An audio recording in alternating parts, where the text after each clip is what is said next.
knew a man, Bojangles, and he danced for you. Today we come with hearts aglow to pay our tribute to Bilbo.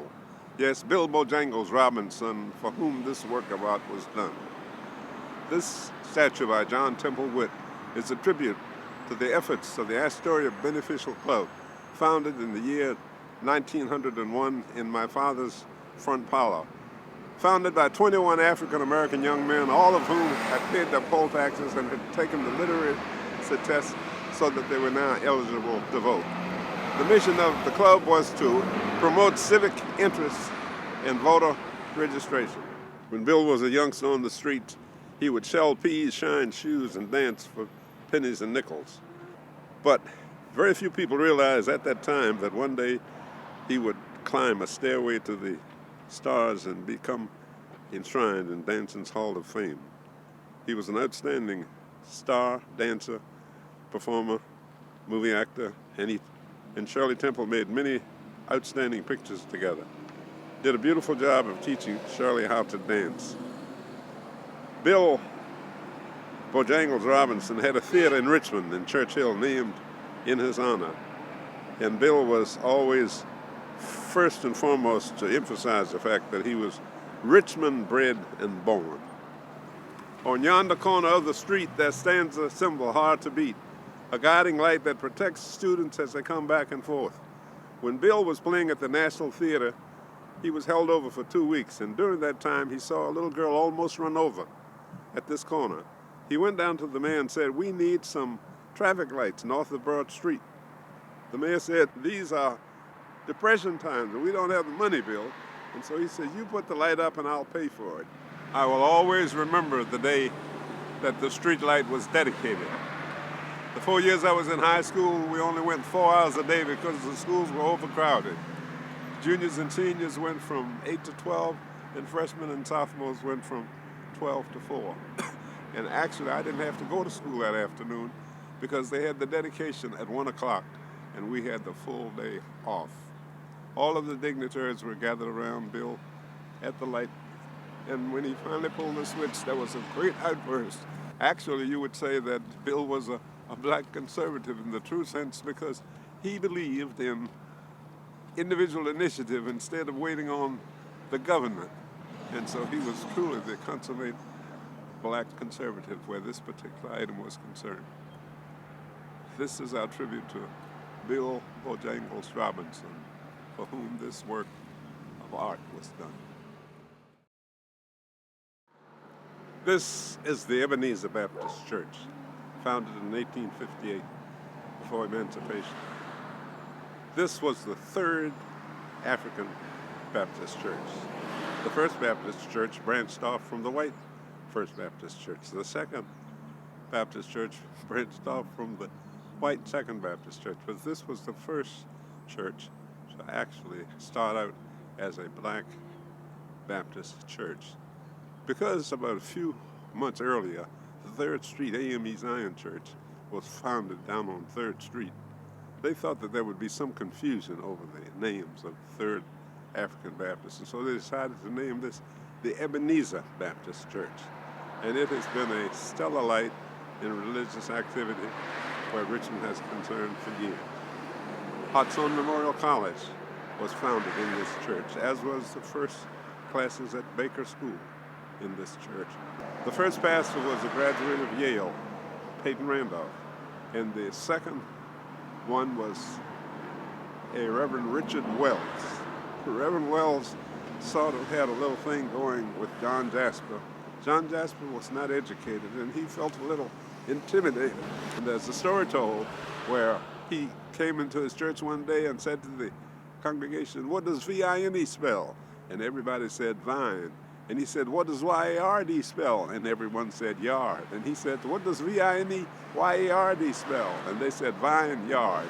And he said, "That fancy snotty-nosed Reverend Wells calls it vineyard." But Ebenezer has been in the forefront, both in terms of civic activity and inspiring persons who have gone ahead in education. Attached to the pillars in front of the church are some blue rails. These were placed in recent years to help senior citizens navigate themselves up the steps. I remember when my father would have difficulty, he would always wait until he saw some ladies coming and then would proffer his right arm out as though he was helping them. But what they were doing is they were really helping him. And it also was an excellent panorama for large group pictures. You could put so many people from side to side on the steps and get good panoramic shots from out in the center of the street. This is the Maggie Walker House, made famous by Maggie Lena Walker, who was the first woman to found a chartered bank in America. Maggie Lena Walker was born in the Van Loo Mansion, the most palatial estate in the city of Richmond. Her mother was Elizabeth Draper, and her father was Cuthbert Eccles, a white writer from the North. Maggie Walker once said, "I was not born with a silver spoon in my mouth, but rather with a basket of clothes almost on my head." And she said this because as a young child, she delivered laundry that her mother would do for whites in the area.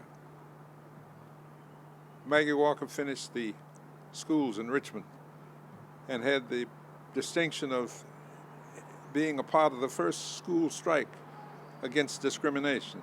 She and her classmates refused to receive their diplomas in a segregated situation. And as a result, Elizabeth Knowles capitulated and made it mandatory that all graduations be held on city property. Maggie Walker was a daring, fearless young woman and became associated with the Independent Order of St. Luke.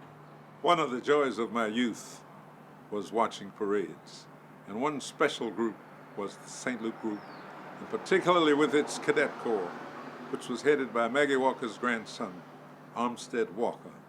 Armstead was very popular, and the girls were all crazy about him because he looked so good with his little white uniform as they marched throughout the city.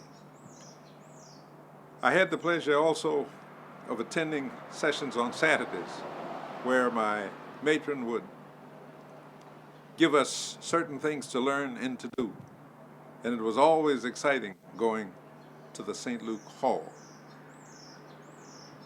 Later on, Maggie Walker became, in 1899, the right worthy grand matron of the St. Luke organization. It had faltered, but under her guidance and leadership, it later became one of the stronger businesses in the East. Soon thereafter, after the turn of the century, they started the St. Luke Penny Savings Bank. And this is where she said, "Let us put our nickels and dimes together and make dollars. And let us lend out money to each other at usury and keep this business for ourselves." Some years later, when two local banks were faltering, they decided to join to the stronger St. Luke Bank. And this consolidation of banks together became the Consolidated Bank and Trust Company, and she became chairman of its board.